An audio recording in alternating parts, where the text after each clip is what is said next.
Halo, selamat siang semuanya. Ketemu lagi di channel Hong Amulet Indo. Siang hari ini saya mau membahas lebih dalam mengenai amulet luang pupat, pengalaman, juga ada mistik di baliknya. Supaya menambah wawasan kita semua, kita bisa saling berbagi pengetahuan. Mungkin sebelumnya teman-teman yang sudah follow lama, sudah subscribe lama juga sudah tahu ya mengenai amulet luang pupat. Terutama Kunpen yang jadi the best amuletnya ya, yaitu Kunpen Hong Tong. Nah, kenapa sih Kunpen ini begitu spesial? Kenapa sih maharnya tinggi gitu ya? Karena banyak sekali orang-orang yang masih baru mungkin belum akan sampai untuk mahar ini. Tapi kalau mereka yang sudah lama pakai amulet, terutama sudah merasakan manfaatnya, mereka akan cari sesuatu yang masterpiece, sesuatu yang bisa menopang mereka lebih kuat, lebih tinggi ya, supaya kehidupannya lebih baik. Dan amulet dari luang pupat adalah salah satu amulet yang sangat saya rekomendasikan. Dulu awalnya saya mengenal amulet luang pupat itu dari teman saya, walaupun sebelumnya saya itu sudah mengetahui soal beliau karena beliau merupakan salah satu sahabat dekat dari Luang Puhong. Jadi kebetulan teman saya ini ngikuti luang pupat sudah lama dan dia pun menceritakan pengalamannya. Saya tidak langsung satu kali ataupun dua kali dengar serta-merta gitu ya, langsung tertarik. Setelah sekian lama ngobrol, sudah makan waktu bertahun-tahun juga mengenal dia dan sudah mencoba berbagai amulet, sampai akhirnya saya mengkombinasikan amulet luang puhong dan luang pupat, dan hasilnya tentu di luar dugaan saya, luar biasa sekali. Itulah yang saya rasakan. Memang amulet luang pupat itu tipenya perlahan tapi pasti. Jadi kita itu seperti dibangun fondasi. Kalau rumah itu kayak kita dibikin fondasi kuat supaya kita tidak gampang jatuh. Apa gunanya kalau misalnya kita cepat naik tapi cepat jatuh?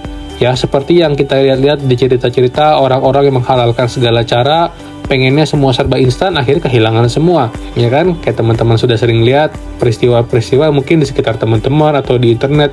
Ada juga orang yang gila ilmu, akhirnya tangkap polisi karena berbuat kriminal. Ya kan? Hal-hal seperti itu justru malah bukan yang membantu kehidupan naik, malah menjerumuskan.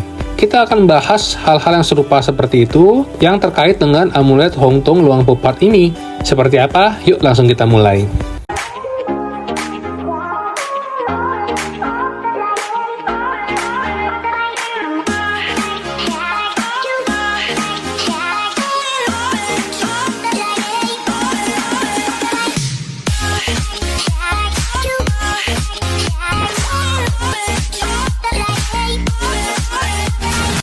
Oke, kita akan langsung bahas. Jadi apa yang spesial dari amulet Kunpen Hong Tong luang pupat ini? Pertama, saya sangat menyukai desainnya dari depan ya. Ini dari sisi estetik dulu kita akan mulai.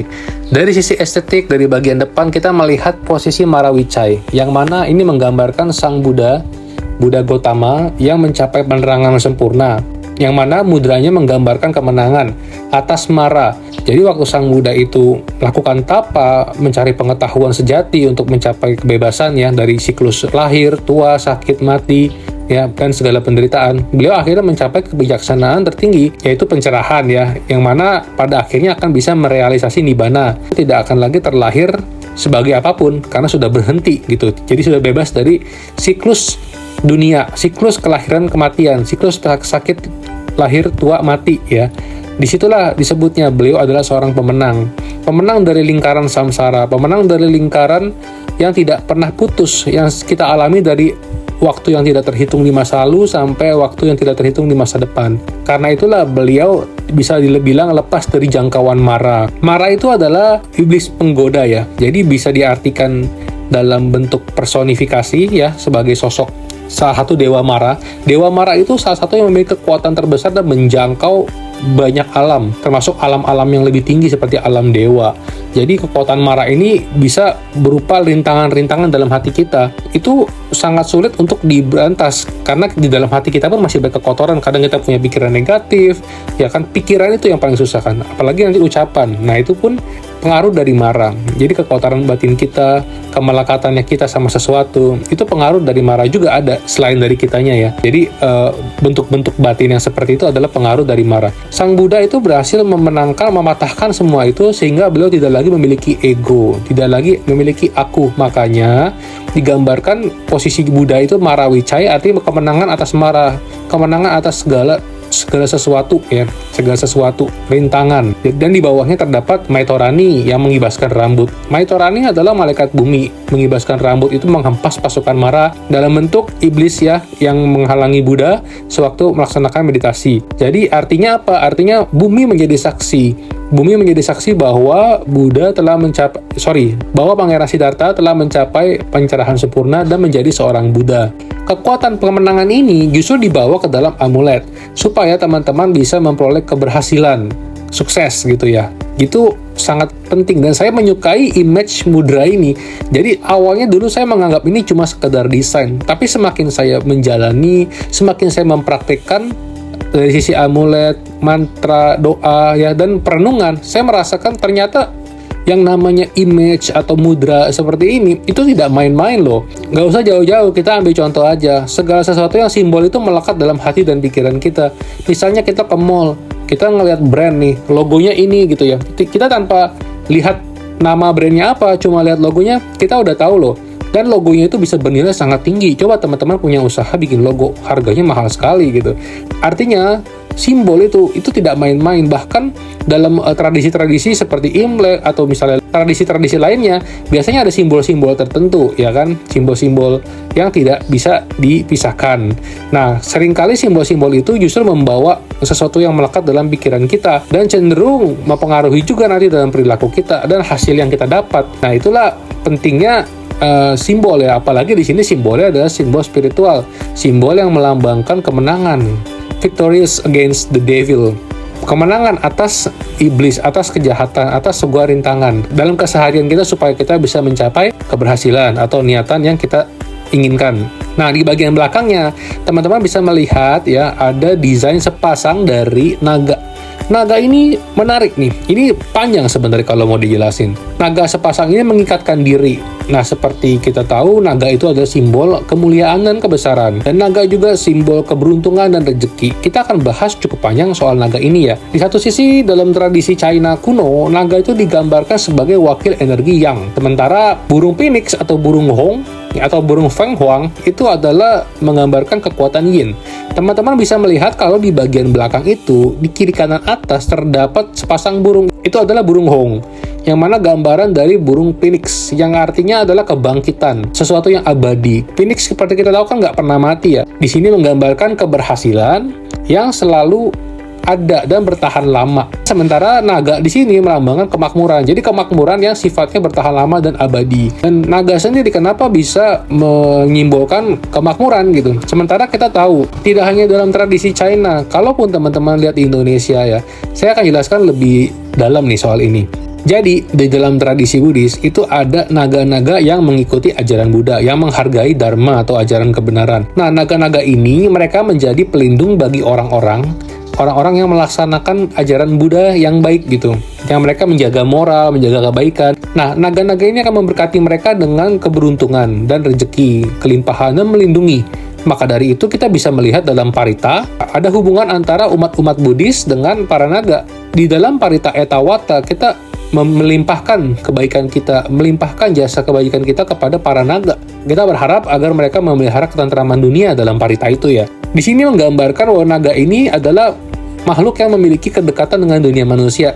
Naga itu tinggal di beraneka tempat seperti gunung, sungai, laut, terutama di perairan, dan memiliki kekuatan atau kontrol atas air. Disinilah orang-orang yang masih belum tahu adalah naga-naga yang mengikuti Buddha ini melindungi orang-orang bermoral, sementara ada juga naga-naga yang tidak mengikuti ajaran Sang Buddha itu, dan mereka ini cenderung mengganggu ya, dan tidak bermoral. Mengganggu seperti apa? Mereka mengganggu tuh dengan melakukan godaan-godaan kepada manusia yang tidak bermoral juga, karena yang orang-orang tidak bermoral pasti akan ketemunya makhluk-makhluk yang tidak bermoral juga, seperti magnet. Kalau kata orang zaman sekarang itu, orang-orang yang sejenis akan berkumpul yang frekuensinya sama gitu kan. Nanti orang-orang ini akan pergi ketemu naga-naga yang tidak memiliki moral ini, yang jahat. Akhirnya apa? Banyaklah praktek-praktek supranatural yang berhubungan dengan naga. Contohnya, kalau teman-teman lihat nih di sekitar teman-teman, di kisah-kisah mistis, seringkali ada orang mencoba pesugihan dengan ular, nikah dengan ular, atau pesugihan ular, atau apa gitu. Itu semua berhubungan dengan ular, yang mana ular adalah famili dari naga. Dan ular-ular dari famili naga yang tidak bermoral ini menjerumuskan orang-orang yang tidak bermoral ini. Jadi ibaratnya orang-orang yang tidak bermoral ini kan lagi susah nih ya. Mereka lagi susah karena kan karma buruknya banyak gitu ya. Misalnya jatuh dalam kemiskinan, ketemu masalah, ditipu orang, itu kan karma buruknya berbuah. Nah, mereka kesulitan, mereka cari jalan. Kecemplung lebih dalam lagi, ketemu sama yang jahat, naga jahat, lewat praktek-praktek seperti itu, pesugihan ular lah, segala macam. Akhirnya apa? Akhirnya mereka makin susah karena untuk ketemu makhluk-makhluk yang jahat itu akan meminta tumbal dan segala macam. Nah, disitulah istilah orang susah tambah susah. Dan makanya hal seperti itu sangat disayangkan karena orang-orang di sini ketika menghadapi masalah dan mencari bantuan supernatural berhubungannya sama yang alam-alam rendah gitu. Nah, itu yang berbahaya dan justru membuat kehidupan mereka makin susah. Tapi di zaman sekarang sudah ada amulet dari Thailand yang mana merupakan media dari para dewa-dewa, juga naga-naga yang baik yang mengikuti ajaran untuk membantu manusia. Apa sih untungnya para dewata dan naga-naga itu membantu manusia? Karena ketika para dewata itu kan adanya di alam yang lebih tinggi, alam surga. Surganya pun ada macam-macam. Nah, di alam surga itu penuh dengan kebahagiaan, tapi peluang untuk berbuat kebaikan sangat sedikit. Demikian pula dengan naga-naga itu. Naga-naga itu juga mau terlahir di alam yang lebih baik lagi, di alam surgawi misalnya, di alam dewa dan sebagainya. Dan mereka itu untuk bisa mencapai itu, mereka harus melakukan perbuatan yang baik, membuat karma baik dengan cara ya membantu manusia. Di sinilah kita dimudahkan karena sudah ada amulet yang memiliki power kekuatan dari para dewa dan naga-naga yang baik. Jadi ada keuntungannya sehingga kita tidak salah jalan, sehingga kita tidak terperosok ketemu makhluk-makhluk yang justru merugikan kita. Tapi melalui cerita tadi kita juga bisa melihat satu hal lain loh. Apa sih? Teman-teman udah menyadari belum dari omongan yang tadi dibahas? Saya kasih 3 hitungan ya. 1, 2, 3. Oke. Nah, kalau tadi teman-teman menyimak, orang-orang yang tidak bermoral tadi, mereka kan mencari jalan-jalan yang tidak benar ya, ketemu makhluk-makhluk naga yang jahat. Sebenarnya ada satu hal dari sisi naga itu yang kita bisa lihat, naga atau ular ya. Naga atau ular itu secara supernatural merupakan hewan mistik, hewan supernatural yang menjaga harta loh. Ya, jadi ibaratnya ada sesuatu harta terpendam itu biasanya guardiannya atau pelindungnya atau penjaganya berupa ular biasanya. Yang mana ular-ular ini berarti adalah hubungannya dengan simbol kekayaan, rezeki, harta juga. Dan itulah mengapa di dalam banyak tradisi dan kebudayaan naga itu identik dengan kemakmuran, identik dengan kejayaan, keberhasilan, harta yang sifatnya duniawi. Karena naga-naga ini adalah pelindung harta sebenarnya.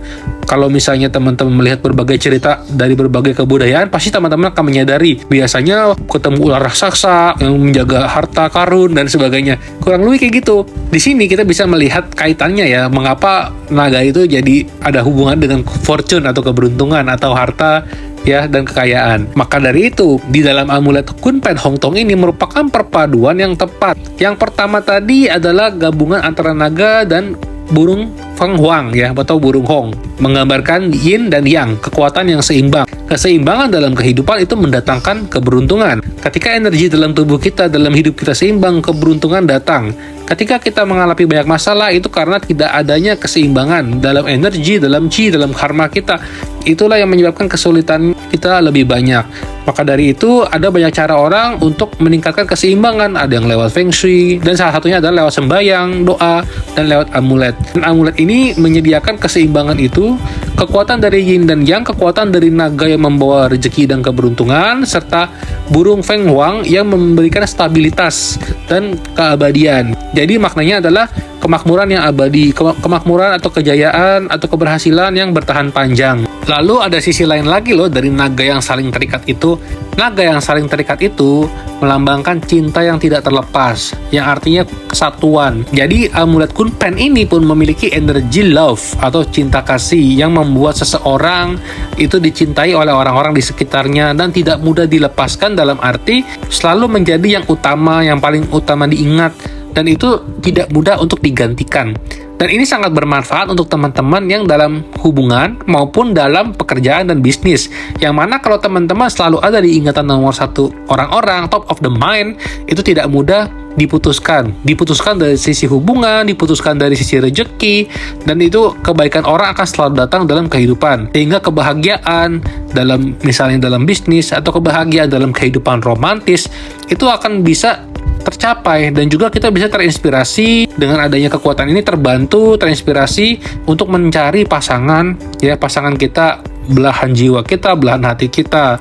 Makanya amulet ini sangat spesial dengan begitu banyak manfaat, sehingga tidak heran kalau amulet luang pupat yang satu ini menjadi masterpiece dengan mahar yang tinggi menurut saya memang. Tapi kalau teman-teman melewatkan, kedepannya akan semakin sulit dijangkau, seperti amulet luang puhong. Berikutnya saya akan membahas power yang saya rasakan dari amulet luang pupat yang sudah pernah saya pakai, yaitu dari Hong Tong ini. Jadi dulu waktu saya masih baru mengenal amulet luang pupat, saya mencoba banyak, dan tentunya dalam pencarian itu saya berusaha mencari masterpiece dong, ya kan? Dan dibantu dengan suhu Patuma, akhirnya saya menemukan Kunpen Hong Tong ini. Saat itu memang masih belum banyak dikenal, tidak seperti sekarang ini di mana customer-customer dari luar negeri seperti Vietnam dan sebagainya juga mencari amulet Kunpen Hong Tong luang pupat karena reputasi beliau sudah go internasional saat ini. Dan ini penilaian dari saya pribadi karena saya memiliki keyakinan supernatural kepada luang pupat, ya, keyakinan spiritual dalam hati saya pada beliau sebagai guru yang hidupnya sudah lebih dari 1 abad, dan juga petunjuk dari guru saya yaitu Suhu Patuma. Dulu waktu saya mau mengambil Kunpen Hong Tong ini, saya bertanya sama Suhu Patuma dan beliau menjawab, ini Kunpen yang luar biasa. Waktu itu saya belum bercerita kalau amulet ini adalah luang pupat serta hubungannya dengan luang puhong, saya belum cerita sama sekali. Tapi begitu Suhu melihat, menerawang, ternyata dikatakan amulet ini sangat bagus karena ini bisa membantu orang tuh kalau berkat datang tuh seperti berbaris-baris tiada henti. Saya pikir masa iya bisa begitu? Karena kan semua memang tergantung karmanya. Tapi setelah saya pikir-pikir lagi, ya betul sih, karena memang berkat setiap orang kan beda-beda ya. Memang semua sesuai karmanya, dan jumlah berturut-turut itu antara setiap orang kan juga beda-beda. Tapi kalau selama hal itu hal bagus, kenapa tidak? Menurut saya seperti itu. Dan waktu itu akhirnya saya beranikan diri, saya coba seperti awalnya dulu saya memulai pakai amulet luang puhong, ya saya beranikan diri untuk memaharkan yang masterpiece-nya ini. Tapi setelah itu memang cukup lama saya tidak memakai Kunpen Hong Tong ini. Ya teman-teman tahu saya punya banyak amulet, dan juga tentunya merotasinya itu membutuhkan waktu ya. Karena kan saya harus merasakan amulet-amulet yang saya pakai dan membaginya pengalamannya kepada teman-teman. Nah akhirnya ada satu momen di mana saya terpicu untuk memakai Kunpen Hong Tong ini, tepatnya kurang lebih akhir tahun kemarin. Akhir tahun kemarin saya merasakan lumayan perubahan dari sisi peruntungan. Saat itu Suhu bilang saya lagi mengalami penurunan keberuntungan gitu. Jadinya ya udah, saya pikir saya keinget kata-kata yang dulu, saya pakailah Hong Tong itu. Dan keajaibannya di awal tahun, walaupun melewati akhir tahun dengan cukup terseok-seok, awal tahunnya sangat berubah. Ya memang setiap orang akan merasakan pengalaman dalam durasi waktu yang berbeda-beda ya. Tapi saat itu saya merasa senang sekali karena perubahannya cukup terasa cukup cepat menurut saya ya. Karena mungkin momennya juga, karmanya juga udah matang ya. Jadi saya merasakan wah perubahannya luar biasa nih di awal tahun ini.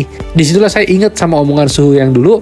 Dan saya bersyukur banget udah pakai Kunpen Hong Tong ini. Sekarang saya nggak bisa lepas tuh amulet luang pupat di dalam leher saya. Minimal Hong Tongnya pasti ada. Karena ya seperti power yang saya jelaskan tadi. Dan satu lagi hal yang penting, ketika memakai amulet luang pupat, saya merasa Kunpen Hong Tong ini atau amulet-amulet luang pupat itu bisa mengakses pikiran saya. Kenapa saya bisa bilang gitu? Karena udah beberapa kali terjadi, saya tidak meminta apapun gitu. Saya tidak meminta apapun, tapi ketika dihadapkan pada sebuah situasi, saya hanya berpikir sesuatu tidak sengaja lewat di pikiran saya terlintas. Walaupun tidak expect, tidak berharap gimana-gimana, terwujud gitu, jadi kenyataan. Walaupun itu hanya sekelebat di pikiran aja, tanpa rasa ngarep-ngarep gitu. Makanya saya sering bilang, kita nggak perlu terlalu ngarep gimana, kita doa aja kalau pakai amulet itu hal-hal baik datang dalam hidup kita. Karena guru kadang-kadang juga kasih kok, guru tahu apa yang kita butuhkan, apa yang baik buat kita. Dan di sini luang pupat saya merasa satu-satunya amulet yang bisa mengakses pikiran saya, bisa ngelihat apa dalam pikiran saya. Kalau memang karma saya cukup, ya itu akan terpenuhi gitu. Dan itu luar biasa banget. Makanya nggak heran lah kalau orang-orang Thai pada bilang amulet luang pupat itu seperti wishing crystal, seperti permata pengabul harapan gitu, wishing crystal ya. Dan dikatakan memang suatu hari amulet beliau akan lebih berharga daripada diamond, daripada permata. Ya mungkin karena berkatnya itu ya. Kan berkat tidak bisa dinilai sama uang gitu. Harganya, value-nya nggak bisa kan. Kayak ibaratnya seseorang punya harapan, mau uang berapapun belum tentu bisa tercapai gitu. Tapi doa yang tercapai itu lebih dari uang berapapun kan gitu. Itulah yang saya rasakan. Mungkin gitu dulu deh karena udah panjang. Pokoknya amulet luang pupat yang saya rasakan itu luar biasa. Sekarang di leher saya nggak bisa lepas nggak ada amulet Dong Pepart, pasti saya combo sama amulet Dong Puhong dan Kurba Maihung. Kurang lebih gitu dulu. Untuk teman-teman, jangan lupa komen, like, dan subscribe. Untuk yang berminat, bisa hubungi kita langsung di Hong Amulet Indo. Thank you!